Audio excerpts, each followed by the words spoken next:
வணக்கம். இனிப்பப்பம் எப்படி செய்கிறதுன்னு பார்க்கலாம். அதுக்கு 1 கப் பச்சரிசியை 2 மணி நேரம் ஊற வச்சு தண்ணியை வடிச்சிட்டு மிக்ஸி ஜாரில் சேர்த்து 2 ஸ்பூன் சாப்பாடும் 1/2 ஸ்பூன் ஏலக்காய் தூளும் 1 பிஞ்ச் உப்பும் போட்டு நல்லா அரைச்சி நைஸாக எடுத்துக்கலாம். கூட 1 கப்பு வெல்லத்தை 1/2 கப் தண்ணி ஊற்றி கரைச்சி வடிகட்டி அதையும் மிக்ஸ் பண்ணிக்கலாம். 1 ஸ்பூன் தேங்காய் எண்ணெய் விட்டு தேங்காயை சிறு சின்னதாக கட் பண்ணி நல்லா செவக்க வறுத்து எடுத்து அதையும் மாவில் சேர்த்துக்கலாம்.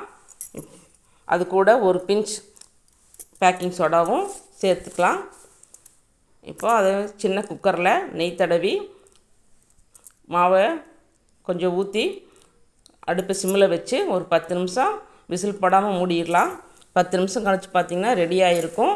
உடனே எடுக்காதீங்க. ஒரு ஆற விட்டு ஒரு 10 நிமிஷம் கழித்து எடுங்க. சூப்பராக வரும்.